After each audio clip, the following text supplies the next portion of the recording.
we're walking into the room with the realization that we're not going to agree with the president on everything. We understand that.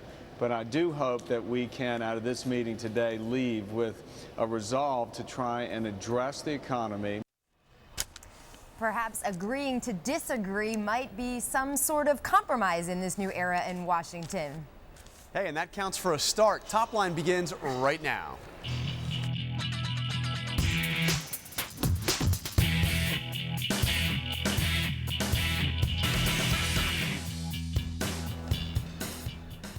Welcome to ABC News Top Line. I'm Karen Travers in Washington. And I'm Jonathan Carl on Capitol Hill. And every day at noon, we bring you the latest analysis, politics, news, everything you need while you're sitting down to lunch. Today, we're doing a little dual action here in the Bureau. John Carl, it's a busy day up on Capitol Hill, so you had to stay up there for us. No doubt. And we'll start right with no Slurpees. We finally have the meeting between the incoming congressional leadership and the president down at the White House. In fact, it's going on right now.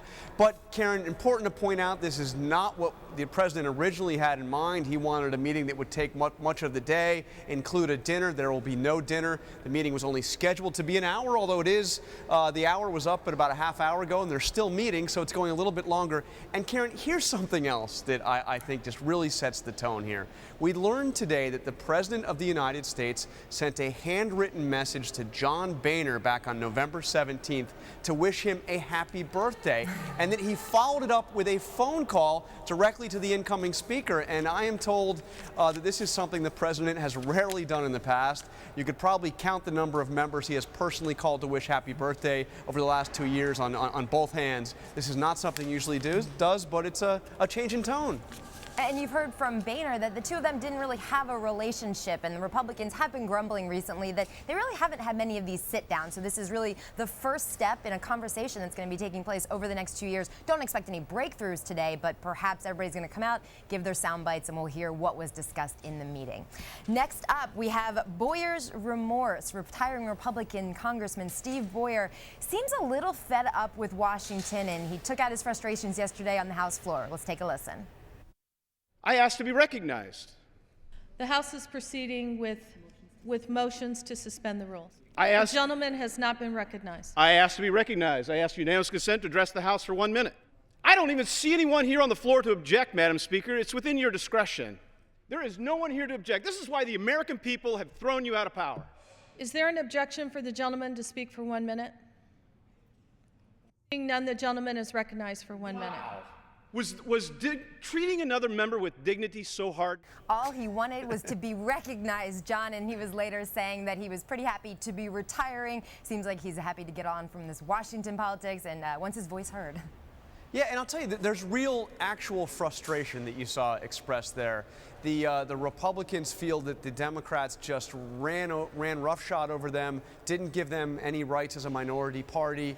And frankly, the Democrats had exactly the same complaint when the Republicans were in charge. So the new incoming Republican leadership is telling, and we will hold them to this, Karen, but they are saying that they will reform the way things are done in the House, that they truly want the minority party to have a right to do things like offer amendments, have votes on their bills. We'll see if it actually happens.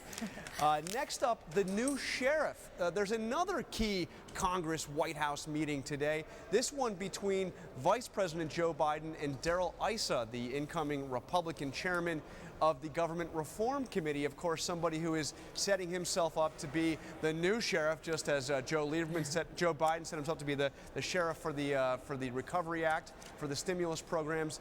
And it's about the stimulus, and it's about the effort to try to provide some accountability. And Issa has threatened all kinds of hearings, so we'll see exactly what the vice president has to say about that. This could be a little bit of Joe Biden leading on Darrell Issa. Remember, we had him on Top Line, Congressman Issa, in October, and he said to us that his investigations were going to be boring. So perhaps Joe Biden's going to bring up that quote, maybe show a little Top Line video and say, don't forget that. Let's stick to what's important. But that could be something interesting. Another meeting out there at the White House today.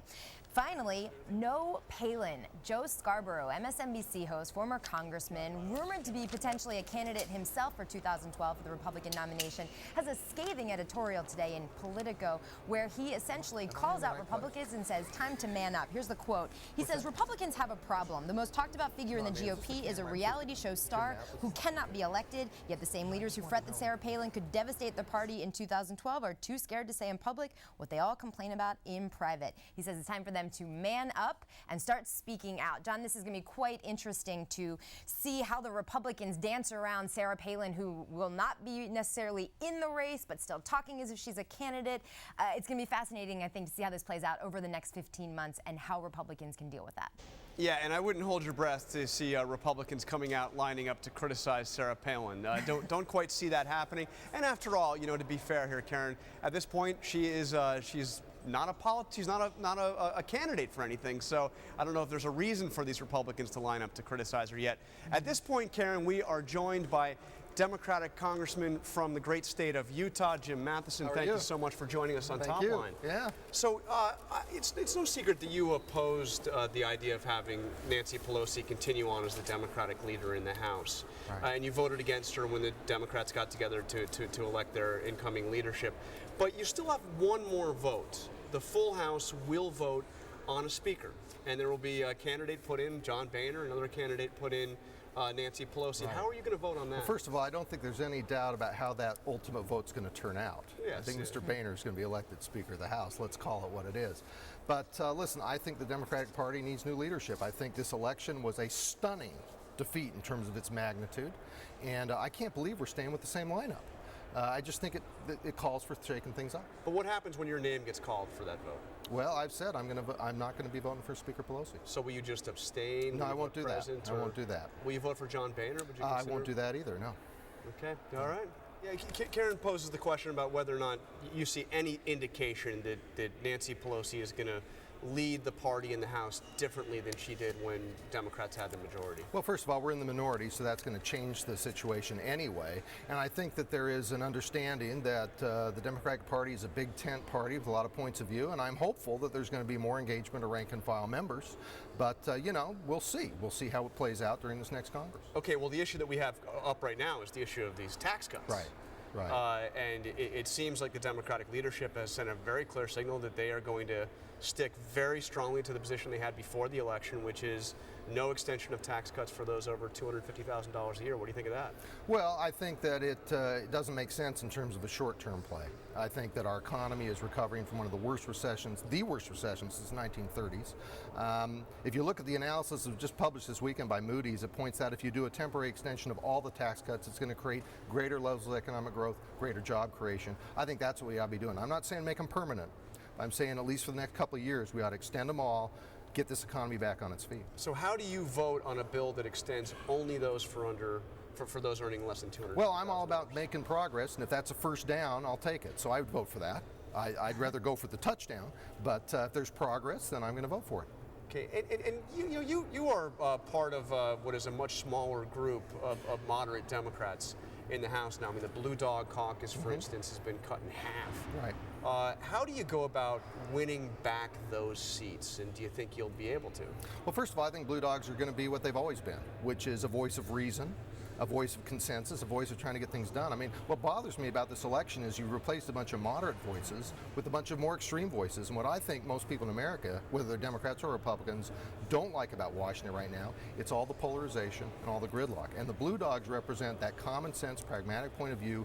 We're the ones who are a bridge for anyone who wants to come together to talk about making progress. So I view the Blue Dogs not changing what they do at all. And I think ultimately most of America wants Congress to behave like the Blue Dogs, whether they're Democrats or Republicans. So that's where we derive our confidence. That's where we derive our motivation. Blue Dogs were born out of the minority after the 1994 election, by the way, where Democrats lost the House. So Blue Dogs have been in this situation before, and I think we have a track record to prove it. Have you ever given serious thought to changing parties? No, I mean, not at all. And why not? No, because I'm a Democrat. Always have been, always will be. Just as simple as that. It's that simple. So if Nancy Pelosi continues to lead your party the way she led the party over the last 2 years, that still couldn't drive you out of the party? Look, no, sir. Look, I'm a Democrat, always have been, always will be. So what does it mean? It's interesting to hear you say it. So I mean, why does the party label kind of trump the underlying ideas? Well, I think the Democratic Party is the bigger tent party. It actually represents more of America, and there are more points of view. Now, quite frankly, I'd like to see those points of view get a better voice within our caucus than they have lately in the House, but I still believe fundamentally that it represents a wider range of point of view, more of what's going on across America. I think the Republican Party is more ideologically narrow in terms of its points of view, and I don't think it reflects all of America. So aside from tax cuts, what can Nancy Pelosi do to give some kind of a signal that she's going to turn in a slightly different direction? Well, I think that first of all, let's engage the whole caucus. Let's engage the caucus on ideas for how we can help get this economy going again. I think that's the number one issue, and that was my concern, quite frankly, over the last couple of years. Is after the stimulus vote, the agenda changed, and we were talking about cap and trade or health care, important issues. But we're in the worst recession since the Great Depression, and the focus on the economy went away. So I think it's let's set the right priorities and let's look for good ideas from all sides about how we can make progress in those ideas. If she sent that signal about focusing on the economy, I think that'd be helpful. Not just for Democrats, it'd be good for America. All right, Congressman Jim Matheson of Utah, thank you for joining us. Appreciate and it. we're sorry you couldn't hear Karen, That's okay. but she had some great questions for you, I promise. All right, next time. Thank you.